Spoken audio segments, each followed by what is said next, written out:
네, 오늘 말씀의 제목은 예수께서 놀랍게 여긴 겸손의 특징이라는 제목입니다. 백부장의 사랑을 예수님이 너무나 놀랍죠. 자기의 노예, 종을 사랑해서 자기를 낮추는 그 모습이 너무나 충격적이었던 것 같습니다. 오늘 백부장의 그 훌륭한 면, 예수님을 놀래키는 또 다른 면이 있습니다. 그것은 백부장이 너무 겸손한 사람이었다는 거예요. 그 사랑 속에 겸손이 묻어있기 때문에 그 사랑이 진실한 사랑으로 입증이 될 수 있는 것 같습니다. 조나단 에드워드가 이런 말을 했어요. 겸손만큼 사람을 마귀의 선악에서 멀리 벗어나게 하는 것은 아무것도 없다. 여러분, 사탄아 물러가라 할 필요 없어요. 내가 겸손하면 마귀가 물러가게 돼요. 믿습니까?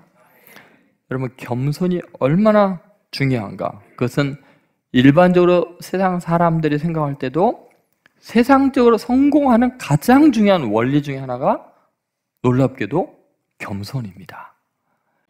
그럼 도대체 이 백부장이라는 사람, 예수님을 놀래킨 이 겸손을 보여준 사람의 그 겸손의 특징을 본다면 우리도 정말 하나님이 인정할 만한, 하나님의 깜짝 놀랄 만한 인품들로 거듭날 줄로 믿습니다.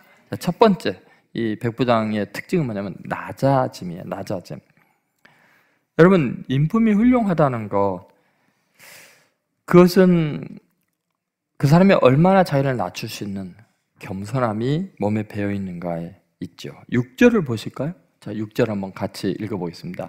주여 수고하시지 마옵소서. 내 집에 들어오심을 나는 감당하지 못하겠나이다. 물론 이 백부장이 로마의 장교인데, 고급 장교가 식민지 목수 청년에게 주여라고 부르는 것이 너무 충격이지만 이렇게 표현하는 거예요. 내 집에 들어오심을 뭐요? 나는 감당할 수 없습니다. 여러분, 예수님이 부자일까요? 백부장이 로마 장교가 부자일까요? 여러분, 지금 백부장이 집이 초라할 것 같아요. 로마 제국에서 제공한 관저가 있을 거 아니에요.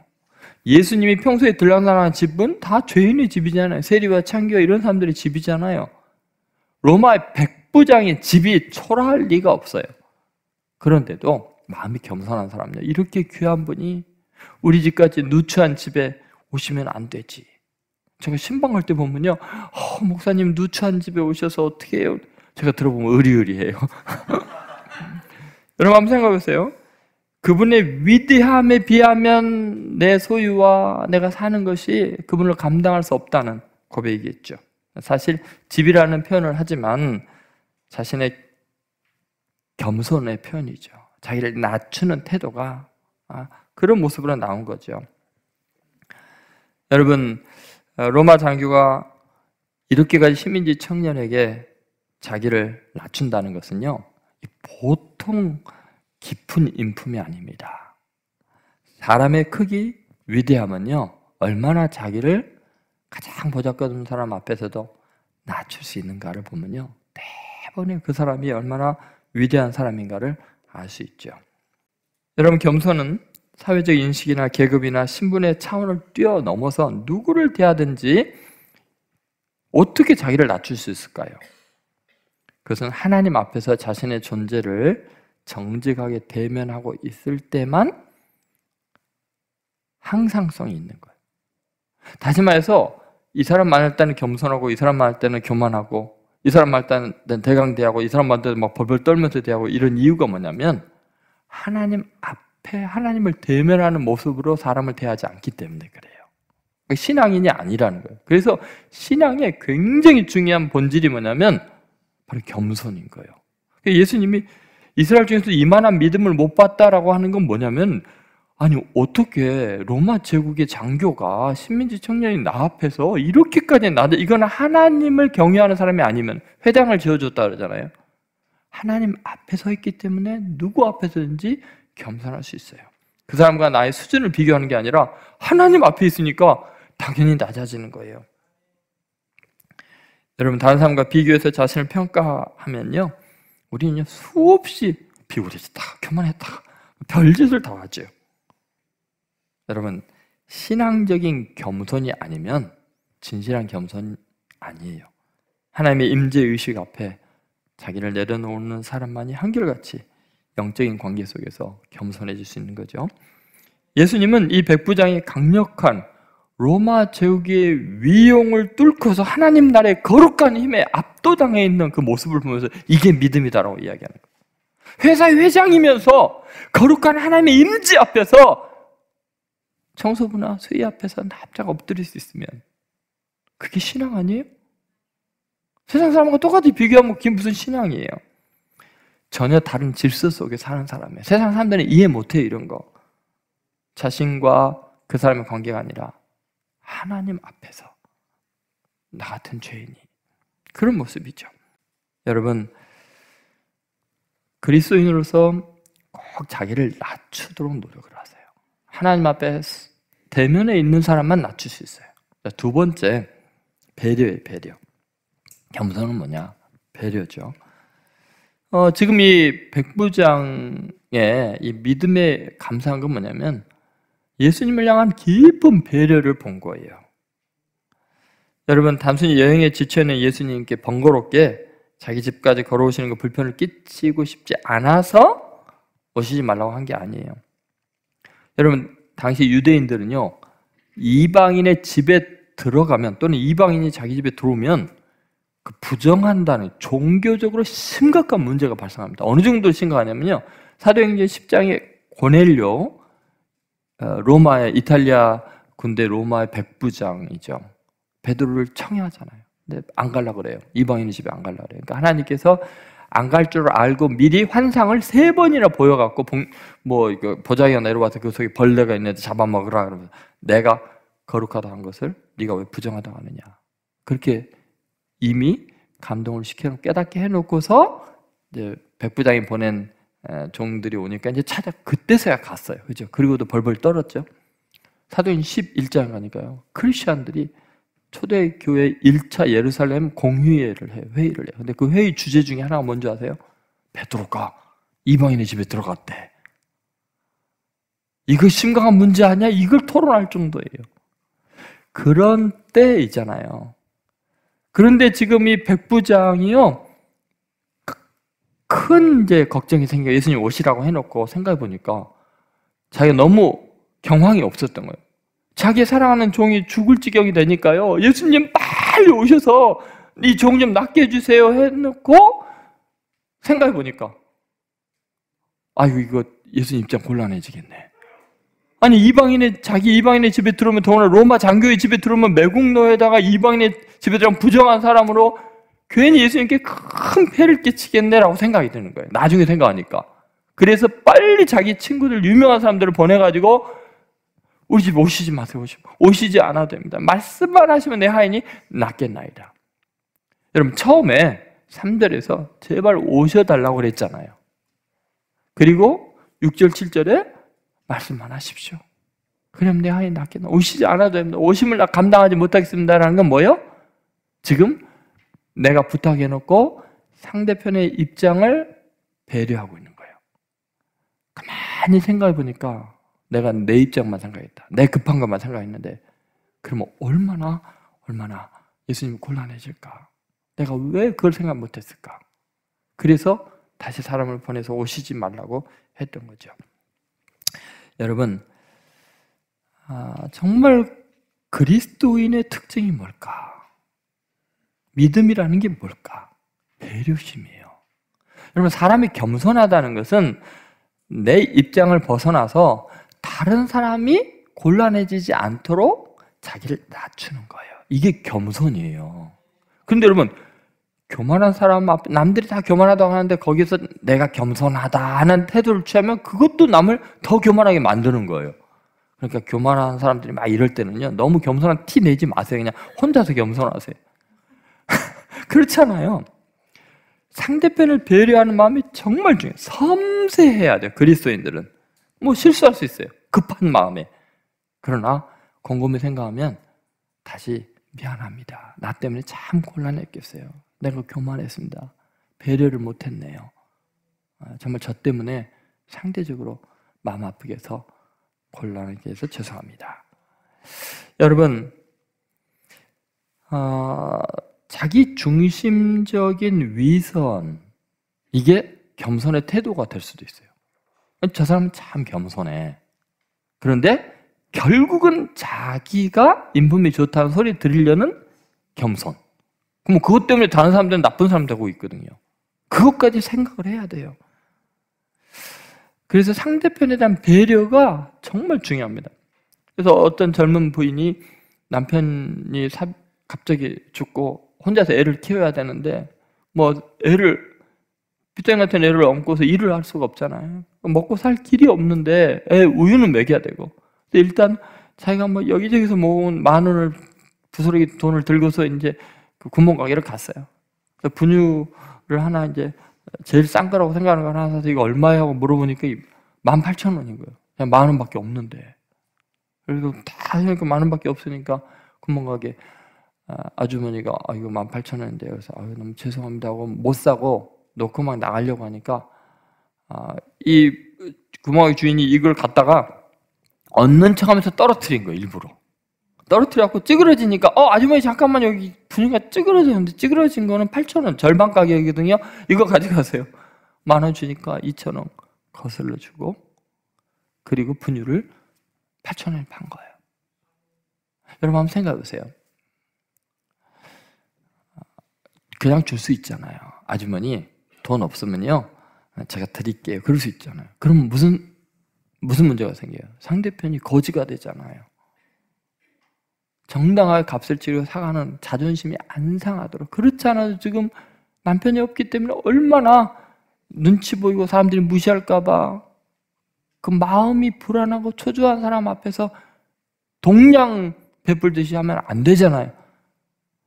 여러분, 이런 모습이 고결한 인품이고 예수님을 감동시키는 모습 아니겠어요? 지금 백부장이 반복해서 하는 말이 뭐예요? 잘 보면요, 내가 감당하지 못하겠습니다. 주님이 내게 오시는 거 감당하지 못하겠습니다. 이런 표현을 해요. 여러분, 견딜 수 없다는 거죠. 나는 그런 거는 못 견딥니다. 자, 그런데 여러분 생각해 보세요. 대부분 우리가 견딜 수 없고 감당할 수 없는 게 뭐냐면 내가 자존심 상할 때예요. 저 사람이 나 무시할 때 못 참아고 확 뒤집어지잖아요. 나를 그러잖아요. 근데 예수님은 지금 뭐예요? 지금 백부장에게 놀란 이유가 뭐냐면, 백부장은 자기를 무시한 것 때문에 감당할 수가 없습니다, 견딜 수 없습니다가 아니라, 나 때문에 누군가가 피해를 당하거나 마음이 상하거나 다른 사람에게 어려움을 겪는 걸 나는 감당할 수 없습니다라는 거예요. 여러분은 어떤 것 때문에 감당할 수 없어요? 견디지 못해. 나 이런 건 못 참아라는 게 뭐예요? 나 무시한 거예요? 아니면 나 때문에 다른 사람 마음이 아프대. 나 때문에 잠을 못 잔 것 같아. 내가 그 말을 해서 그 사람 얼마나 힘들까? 나는 이거 감당 못해. 이렇게는 못 살아. 전화해서 정말 미안합니다. 진심이 아니었지만 내가 이렇게 실수했다면, 말을 잘못했다면, 오해했다면 마음 푸세요. 제가 아직 덜 돼서 그렇습니다. 근데 세월이 가면서 조금씩 철들 날도 있겠죠. 저를 위해 기도해 주세요. 얼마나 좋아요.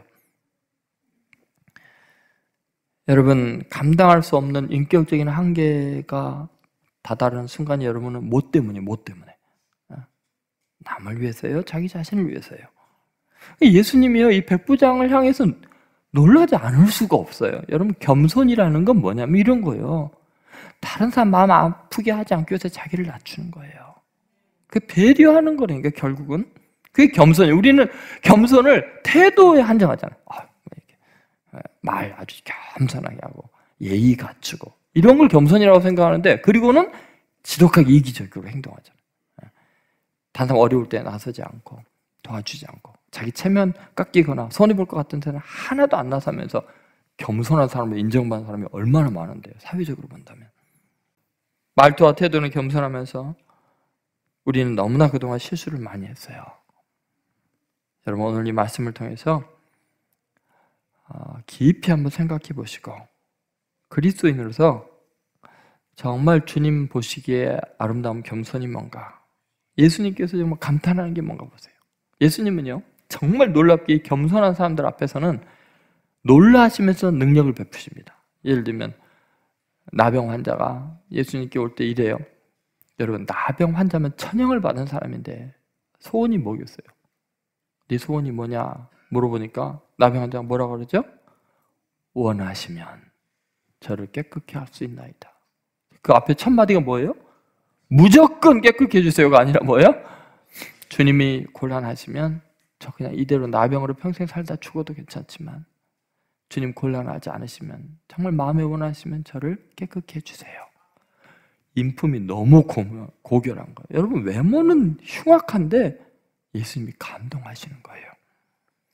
스로보니게 헬라 여인? 그렇잖아요. 내 딸이 흉악히 귀신 들렸나이다. 자녀의 떡을 취해 개들에게 던짐이 마땅치 않다. 스로보니게 헬라 문명권의 귀족 부인이에요. 근데 예수님이 그렇게 개 취급을 하니까 주여 옳소이다마는 개들도 상에서 떨어지는 부스러기를 먹나이다. 따라 이 말을 하였으니 이게 뭐예요? 자기를 겸손히 낮추는 가라 내 믿음대로 될저다. 여러분 예수님께서 놀랄만 하지요. 자기 입장을 초월해서 나를 어떻게 취급해도 여전히 상대편의 말을 상처 안 주려고 애를 쓰는 그런 모습들. 상대편을 높이고 보호하기 위해서 자신을 기꺼이 개의 자리까지 낮출 수 있는 거. 그러니까 믿는다는 건요, 믿습니다가 아니라 교리가 아니라 인품이어야 돼요. 겸손한 사람이 돼야 돼요. 왜 기독교인들이 무례해요? 지금 신앙이 다 잘못됐어요. 그 무례함이 어디서 나오는 거예요? 예수님은 어떠세요?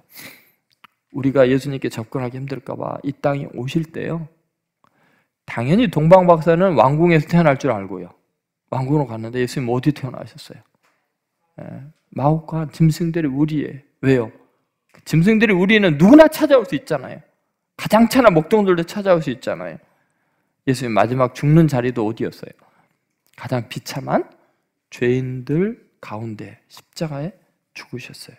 왜냐하면 자기를 낮추신 거예요. 예수님은 나는 마음이 온유하고 그 다음 뭐라 하세요?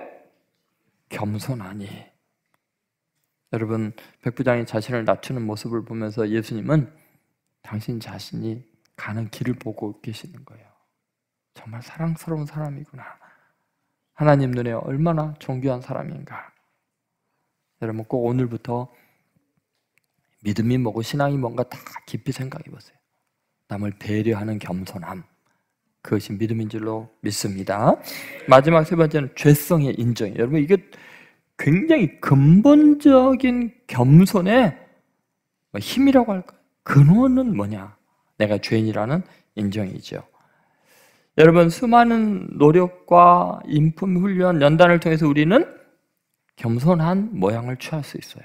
그런데 그것이 위선이 아니고 진심이 되려면요, 나라는 사람이 얼마나 큰 죄인인가를 깨닫기 직전까지는요, 끊임없이 자기 스스로가 곤란해요. 와, 내가 위선 연기 잘했네. 그런 거예요. 근본적으로 내가 얼마나 큰 죄인인가를 깨달아야만, 그래야 겸손할 수 있어요. 우리는 누구도 하나님 앞에 설 수 없는 존재예요. 주께서 죄악을 살피시면 누가 주 앞에 서리이까? 시인의 고백, 다윗의 고백, 그렇잖아요. 자, 오늘 부정한 집에 들어오면 안 됩니다. 나 같은 죄인 집에 주님이 들어오시면 안 됩니다. 고백이죠. 7절 보시죠. 그러므로 내가 주께 나아가기도 감당할 수 없는 줄 알았나이다. 말씀만 하사 내 하인을 낫게 하옵소서. 여러분이 백부장이 하는 말을 잘 들어보세요. 주님, 내 집안에 들어오는 거 나 감당 못합니다. 그러니까 제가 주님 앞에 나아가는 것도 있을 수 없는, 나 같은 죄인이 어떻게 거룩한 주님 앞에 합니까? 그래서 이스라엘의 훌륭한 장로들, 훌륭한 사람들 대신 보냅니다. 저는 주님 얼굴 볼 자격이 없습니다. 나는 너무나 큰 죄인입니다.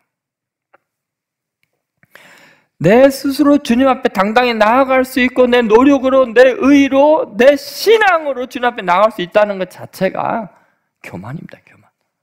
우리는 십자가에 보혈 없으면 안 되고 예수님 통하지 않으면 안 되고 십자가 단단히 붙들고 내 죄 용서받은 이 십자가 증거 붙들고만 주님 앞에 나가고 예배드릴 수 있는 거예요. 우리는 하나님 앞에 누구도 설 수 없어요. 그것이 진정한 의미의 겸손입니다. 그래서 겸손은 다른 사람의 입장을 배려하는 차원을 뛰어넘어서 그야말로 하나님 앞에 서 있는 자신의 모습, 거기에 솔직한 거예요. 나는 나아갈 수 없습니다. 사도 바울 한번 생각해 보세요. 사도 바울이 회심한 후에 몇 해가 되지 않아서 주후 59년이에요. 자기 자신을 이렇게 표현하죠. 고린도전서 15장 9절인데요. 한번 같이 읽어보겠습니다. 나는 사도 중에 가장 작은 자라. 나는 하나님의 교회를 박해하였으므로 사도라 칭함 받기를 감당하지 못할 자니라. 아멘. 여러분 보세요. 나는 교회를 박해한 사람이다. 나는 사도 중에 가장 작은 자일 뿐만 아니라 사도라 칭함 받기를 감당하지 못하겠다. 제가 목회할 때도 마찬가지예요. 저는 목사 자격이 없는 사람이에요. 목사라 칭함 받을 자격이 없어요. 하나님께서 말씀을 전하라는 사명 안 주셨으면 저는 산속에 들어가서 농사 짓고 사는 게 좋아요. 자격 없어요.